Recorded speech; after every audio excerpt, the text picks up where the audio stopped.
curse out someone in the checkout line at the supermarket, and even if a student sees him, they can say, "Oh, I saw Professor X acting weird." That's it.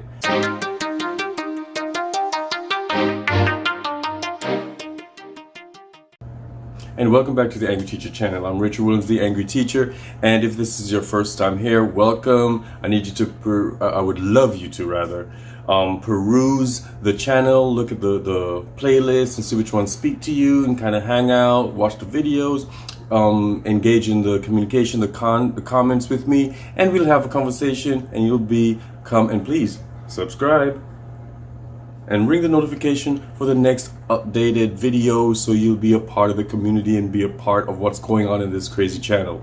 If you've been here before, you know I love you. Thank you for the love. Thank you for the subscribes. Thank you for the comments. Thank you for the conversations. Thank you for the encouragement.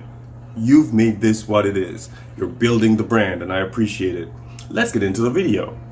Now, I'm probably gonna get in trouble for this, but I've taught dual enrollment, and so I have a little bit of say in this, and that's one of the reasons I stopped teaching dual enrollment, because of some of the way professors were carrying on and saying certain things about high school teachers or about teachers in general, and it kind of ticked me off, because I'm always angry. So it kind of ticked me off with what they were saying, and so I decided, I was having a conversation recently, and that's why I've decided to make this video about, do college professors have it easier than we do?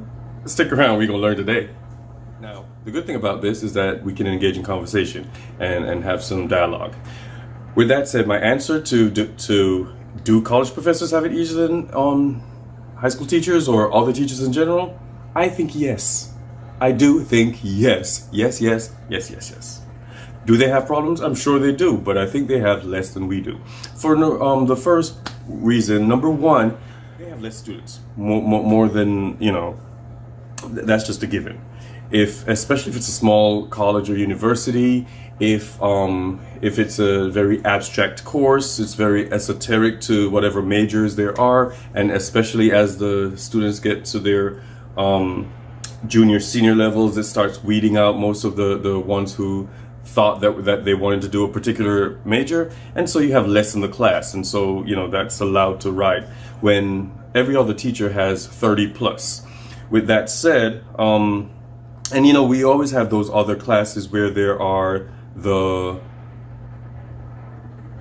80 plus the auditorium style classes, but those professors usually have TAs. They usually have teachers' assistants, so they still have assistants. Some of us, especially during this pandemic, some teachers, I know teachers, even before the pandemic, had 50 students plus without any assistants. So yeah, I believe in that respect, student numbers in the classroom are less for college professors for the most part.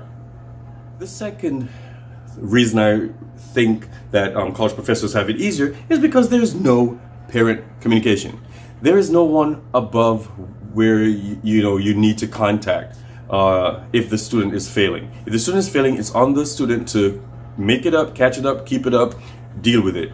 But and yes, it looks bad. There's Rate My Professor, all these different websites that you can assess what your professor is doing. At the end of most classes or courses, they have those surveys that the students do, but for the most part, there's no communication. If the student is failing, that's just on them. Whereas other teachers, every other realm, we have to contact everyone who has something to do with the child, because we are trying to be a community to save the child's grade. Whether it's the child's fault, whether it's the teacher's fault, whoever, we have to put our ducks in a row. We have to call the parents each time the child is failing, not just one time in the beginning of the year. If it's and it's not just if it's an F, if it's a D or an F, we have to keep that line of communication open. If the child has other issues, we have to keep that line of communication open. Whereas college professors, if the student has to take medication, it's on the student. If the student has issues at home, it's on the student. Now they can talk to the professor if they want, and the professor could be nice if they want, but it's not a requirement like it is for public school or other school teachers. Is accountability a necessity for professors' instruction? Not necessarily. Now, they had their standards. I'm assuming that they go by. When I had dual enrollment, I had to go by it, but it was also because of the school I was working with, and because it was also a part of the high school regimen that we had to do it. But in college, yes, you have your department meetings and they have things that they want to get across and teach. How they do it, it's not mandated necessarily. It's just as long as they do it.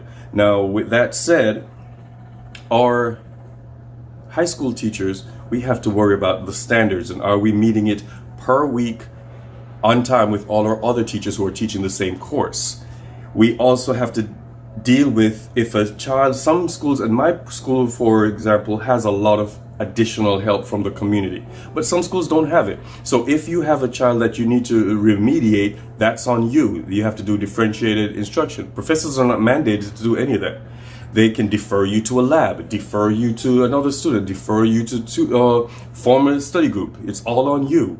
And then they also have TAs. It's not all of them, but a lot of them have TAs. You can go to the department and sign up for someone to help you if the TA is not working out, if the writing lab isn't working out, if the math lab isn't working out. That's all on the student. You don't have to worry about it. But as a a teacher in high school or middle school or whatever, you still have to do all of that on your own. Number 4. Do college professors have it easier? I think so.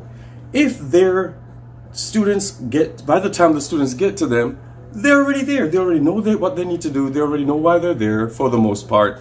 They already have a sense of maturity for the most part. And they get it together for the most part. With that said, in schools, great schools, we have to deal with their immaturity. We have to deal with their issues at home. We have to deal with they're unsure of what they're doing. They're unsure of where they want to go in life. They're unsure of how to do a lot of the different things that we prep them for, even if it's poorly done according to some professors. Yeah, one of them actually said that that's one of the reasons I left dual enrollment. When we had this whole massive meeting with the college professors and the dual enrollment teachers, they were coming off as elitist and that we're not doing enough. But college professors do not have to deal with all the younger issues, the immaturity, the younger, the socioeconomic issues of the student that we have to deal with and still have to instruct them. Number 5. Do I believe college professors have it easier than regular teachers, grade school teachers? I do. I really do. For example, the socioeconomics of it all. Now, it depends on where you teach, obviously, but for most of us, we have kids who don't have food at home. We have kids who have health issues that we have to deal with on a regular. We have kids who are beefing with somebody else in the class. And so we have to deal with all of these. We have assemblies. We have these different meetings. We have these kids are pulled out of class for their psychologists and sociologists and all these other people that need to speak with our kids. College professors don't have to do it because the students either plan all this stuff outside of the room or the professors don't need to know it or don't even know it. And it's nothing against them because that's just how it's set up. But you just have it easier. Just admit it and stop saying that it's all the high school teachers or the grade school teachers' fault. You don't have to worry about a kid who has nothing to eat. And then you have to either feed the kid or deal with the fact that you have to teach the kid who's hungry, who is probably not going to learn anything because he's focused on what he's going to eat there and what he's going to eat when he gets home. Whereas on college campus, they can go to class, get something to eat afterwards. They can leave class and go eat. We still have to deal with little Susie and 30 other kids who we don't know what they've eaten. We don't know if mom is sick. We don't know if dad has issues. We don't know if they were kicked out. We don't know all of this stuff. And once again, because they're younger, they don't know how to deal with these things. So we have to take on that mantle. Whereas college professors, if the student is having a bad day, the student probably wouldn't go to class. So, there's all that we have to contend with that you all don't. Lastly, number 6, college professors, I think, have more. Once again, I might get in trouble for this video, but they probably have a little bit more help than grade school teachers. Whereas, for example, yes, they can get fired for obvious infraction, but they don't necessarily have to worry about what they say. They don't have to worry about drinking and going clubbing and whatever, because it's just expected that they're all adults and can do whatever the heck they want to do. They can go wherever. They can be seen at a beach and nothing comes out of it. They can curse out someone in the checkout line at the supermarket, and even if a student sees them, they can say, "Oh, I saw Professor X acting weird." That's it.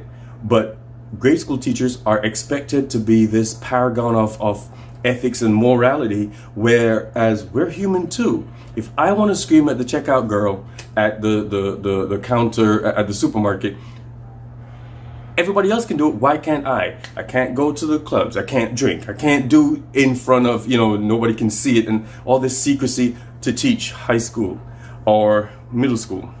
So, but if we say something that's on our mind, then we're called down to the office, or we have to call and apologize to the parents, and we have to do all this stuff when Johnny ain't doing nothing. Professors can get away with stuff. They have all this protection, and then we're fired for the slightest thing. We're written up for the slightest thing. When every other profession, people are allowed to be upset. They're allowed to have a life. They're allowed to do so many things that teachers are just expected not to. You'd believe that we're in the clergy. The amount of ethical or moral paragons that we're expected to be, it's a little bit heavy. It's a little bit hefty and unfair, in my opinion, of how everybody else is allowed to do whatever. Even the parents are allowed to do crap, and we can't do it because we're teaching little Susie and Mary, who probably do a little bit worse than we do. Imagine that. Do I believe college professors have it easier than grade school teachers? Heck yeah. Thanks for coming to class today. As usual, I need you to go out there and be great. Hey, let's just go out there and teach.